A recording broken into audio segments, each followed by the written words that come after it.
Sejam bem-vindos a mais um vídeo do nosso canal Sintomas da Depressão. Meu nome é Júlio Olive e neste canal buscamos assuntos que possam melhorar a sua autoestima e ajudar a identificar sintomas da ansiedade e também de uma depressão.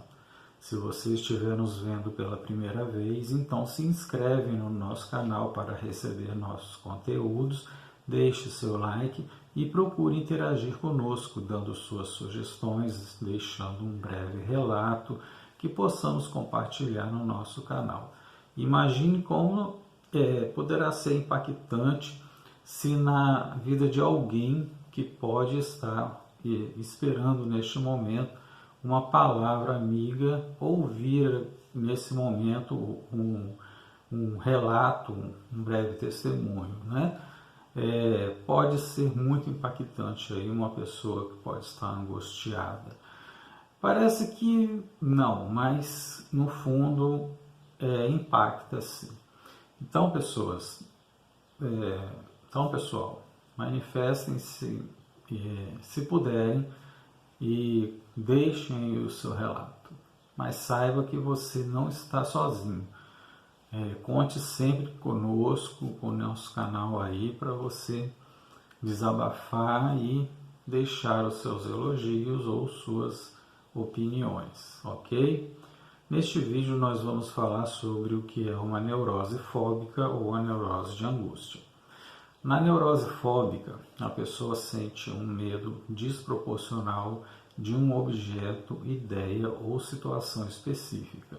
Este objeto, ideia ou situação, visto a partir de uma perspectiva psicanalítica, seria, na verdade, um símbolo do que é realmente temido.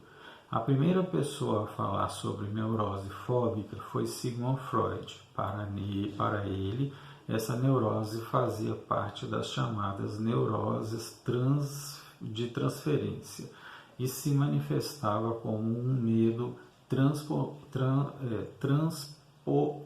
desproporcional que surge diante da presença de um objeto específico ou uma situação determinada.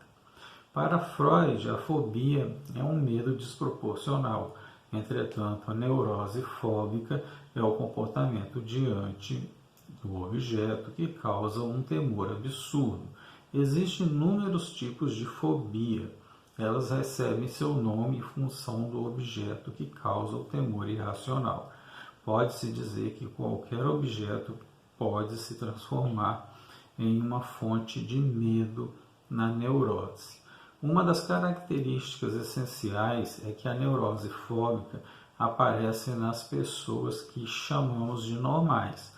No entanto, também está frequentemente presente a chamada neurose de angústia. Nessa última, o medo surge de qualquer momento e é difuso e invasivo. Para a psicanálise, o estímulo desencadeado pela reação de medo é apenas uma causa aparente. Um exemplo disso é o seguinte: se uma pessoa tem fobia de borboletas, ela não tem medo das borboletas. O que há por trás disso é um acontecimento traumático que foi esquecido. O objeto que desencadeia o medo na neurose fóbica é apenas um símbolo da causa real. Por exemplo, uma criança vê seu pai sendo agredido e sangrando e as gotas de sangue mancham sua roupa. Pode ser que a criança se esqueça do acontecimento, mas ela pode desenvolver fobia de camisas azuis, já que essa camisa era a cor que seu pai estava usando naquele momento. É preciso ter em conta que o trauma não depende necessariamente da gravidade real de uma situação. Na mente de uma criança, fantasia e realidade frequentemente se cruzam e geram experiências emocionais muito fortes. Por exemplo, uma criança espera que seu pai ou sua mãe a busque na escola. Por um dia, eles demoram muito para chegar. Durante esse tempo, a criança pode fantasiar que foi abandonada. É possível que, nessas condições, a criança se torne hipersensível a estímulos normais, como o latido de um cachorro ou o voo de um inseto, porque na neurose fóbica o esquecimento da situação traumática está presente e ela é substituída por um objeto que a simboliza. O que ganhamos com isso? Uma situação torna-se traumática quando ela é repentina, inesperada, a pessoa não tem ou acredita que não tem recurso para enfrentá-la. Em uma palavra, você se sente impotente diante da ameaça ou do perigo que acontece. Então é que a mente se defende dessa impotência absoluta, mudando a ordem lógica do que acontece. A mente tira o medo de si mesma. Por isso, por assim dizer, é o que desloca em direção a algo externo. Manter esse medo dentro da mente é intolerável. Deslocá-lo para fora é uma estratégia para não se sentir sobrecarregado pela situação. O esquecimento também é uma estratégia para manter o medo extremo à distância. Sigmund Freud desenvolveu totalmente o tema das fobias e da neurose fóbica. Atualmente, a psicanálise não fala em fobia, apenas quando há terror adiante de um determinado objeto físico, mas também diante de circunstâncias ou ideias, sentimentos de medo de enlouquecer ou de ficar doentes. A psicanálise atual indica que nem todos os eventos traumáticos geram fobia na infância. As fobias estão relacionadas a ansiedades específicas de medo da perda do objeto amado, perda do amor ou castração.